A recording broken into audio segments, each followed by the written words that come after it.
वंदनीय संत समाज, सज्जनों एवं देवियों, बड़ी सौभाग्य की बात है जो आज का दिन लोमंस जी के यहाँ सत्संग का समारोह है। आज अंतिम दिवस, अंतिम सभा है, 5वां दिन है। अभी हम सब लोग बहुत सुंदर साहिब जी के द्वारा भजन और उनके विचार से लाभ ले रहे हैं। मैं आप लोगों को भी उससे निवेदन प्रस्तुत है।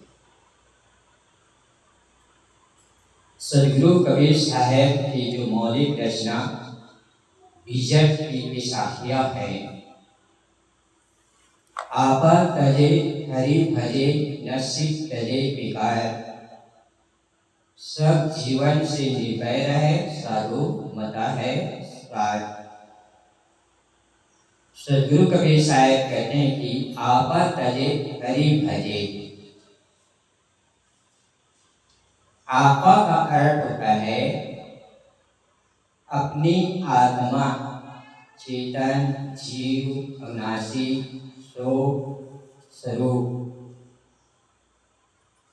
जो जानने वाला है।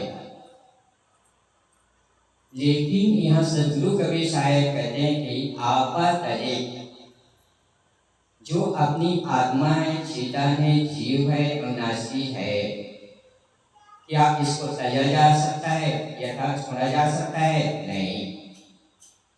यहाँ आपा का अर्थ है अहंकार,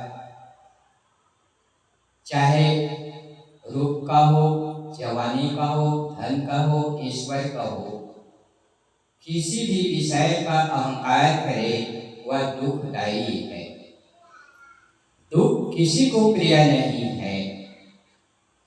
बालक हो, वृद्ध हो, जवानी हो, किसी भी अवस्था में हो, नर हो या नारी हो, भारतीय हो या विदेशी हो, चाहे जिस भाषा का बोलने वाला हो, हर प्राणी, हर जीव अपने जीवन में शांति एवं सुख पाने अभिलाषा है। इसलिए हमें और आपको चाहिए कि हम जहाँ भी रहे अहंकार किसी चीज का न करें। सब दिन एक समान नहीं रहता है। अभी वर्तमान में हम सुखी में हैं, आगे चल के हो ना सके दुख में हो। जैसे कि जवानी अवस्था में सारी शक्तियां हैं, बुद्धि है, काम धंधा करने में योग्यता है, इसका अहम न करे, अहंकार न करे। बुढ़ापा में सारी शक्ति छीन हो जाती है। आदमी अहंकार कहता है कि दुनिया में अकल दो है, न तीसरे की गम, आधे में सब है और ढेर में हम, ये करते हैं अहंकार। जैसे कि किसी के शरीर में रोग हो, कौन सा रोग? मवाद भरा हो किसी अंग शरीर में, कोरा है, उसमें कितने मात्र पीड़ा होती है, दुख होता है, अच्छी से नींद नहीं लगती है, रात के समय में पीड़ा में पीड़ित।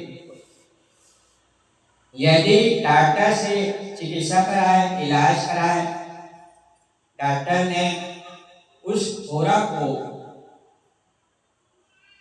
फाड़ करके, चीरा फाड़ करके मवाद को निकाल दिया जाए तो पीड़ा समाप्त हो जाती है,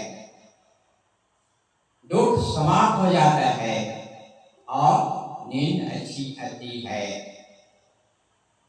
ठीक इसी प्रकार से हमारे जो दिल, दिमाग, मस्तिष्क में चाहे बुद्धि का हो, रूप का हो, शक्ति का हो, धन ईश्वर का हो, जो कुछ योग्यता प्राप्त हो, इसका अहंकार न करें। जिस उदाहरण के माध्यम से समझें कि शरीर के ऑपरेशन करने के द्वारा डॉक्टर से पीड़ा समाप्त हो जाती है। ठीक इसी प्रकार से हमारे मस्तिष्क, दिल, दिमाग में भी अहम है। सदगुरु कबीर साहब ऐसे ऑपरेशन करते हैं जिससे हमारा बुद्धि बदल जाती है।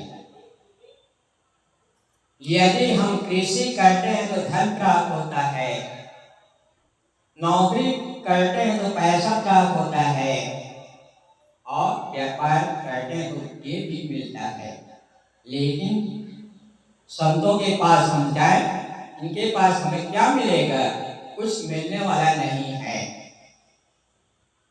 यदि समझ सही हो, आपकी बुद्धि सही हो, तो संतों के पास मिलता है सब बुद्धि। तो सदगुरु कबीर साहब कहते हैं कि पहली बार आप तजे, आपा है अहंकार को, इसको तजे। दूसरी बात सदगुरु कबीर साहब कहते हैं कि हरि भजे। हरि भजन क्या है? हर आदमी को चाहिए कि जीवन में हरि भजन करना चाहिए। हम किसी मंदिर में जाए, भोले बाबा के ऊपर जल चढ़ाएं, फल फूल पत्र चढ़ाए, ठीक है, अच्छी बात है, गलत नहीं है। इतने मात्र में हमारे जीवन में जो सुख का शांति स्रोत है वो मिलने वाला नहीं है। कुछ देर के लिए मन में शांति आती है। हरि का भजन असली व जाने। इंसान के अलावा इस धरती तल पर आपके माता है, पिता है, भाई है, बंधु है, सास है, ससुर है, पुत्र है, बहू है, बेटियां हैं, जवान है, चाहे जिस नाते में का है, इंसान के अलावा भगवान, देवी देवता और कोई दूसरा है नहीं। इंसान को इंसान की तरह देखना सीखो, सबके साथ सुंदर व्यवहार करना सीखो। यदि व्यवहार सही है तो परमात्मा हमारा नहीं कर सकता है। मनुष्य के अलावा, प्राणी के अलावा कहीं भगवान ईश्वर और है नहीं। यदि आपके शरीर में थोड़ा सा कांटा छू जाए, कितने मात्रा में पीड़ा होती है, दुख होता है, वैसे दूसरे को समझे। यह है सच्ची भक्ति और हरि भजन। भगवान कहाँ है? भगवान है आपके अंतरात्मा, आपका माता पिता है, सदगुरु जन है, जिसे हमारे महापुरुष कहते हैं कि पाक दामन हो तो अरमाने विशाल अच्छा, अच्छी नियत हो तो अच्छों का ख्याल अच्छा। चेहरा नजर आता है जब शीशा साफ होता है, भगवान नजर आता है जब दिल पाक होता है। पाक यथा निर्मल साफ सुथरा,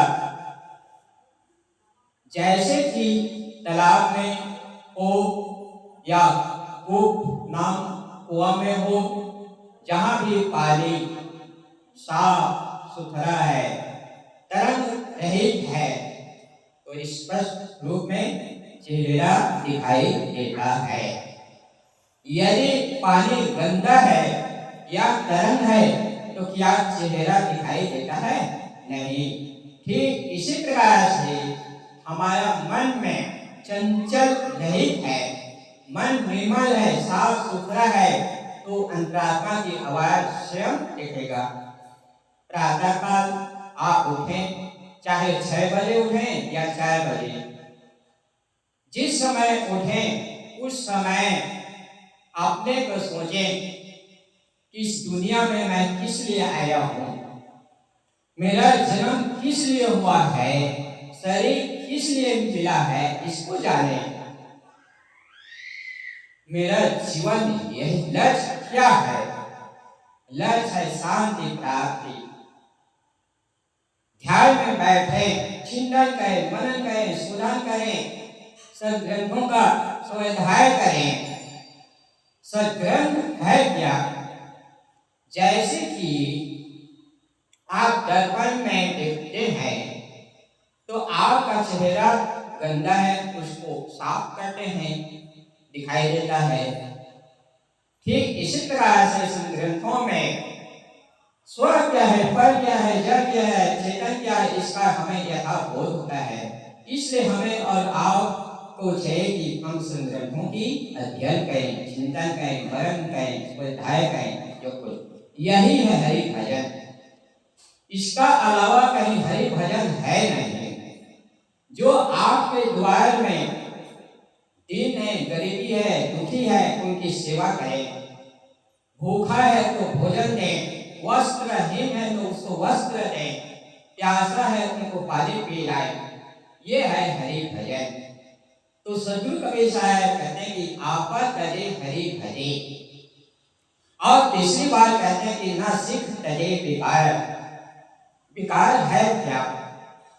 मैंने प्रथम कहा कि जिस प्रकार से किसी अंग शरीर में मवाद है तो पीड़ा होती है, वही है अहंकार।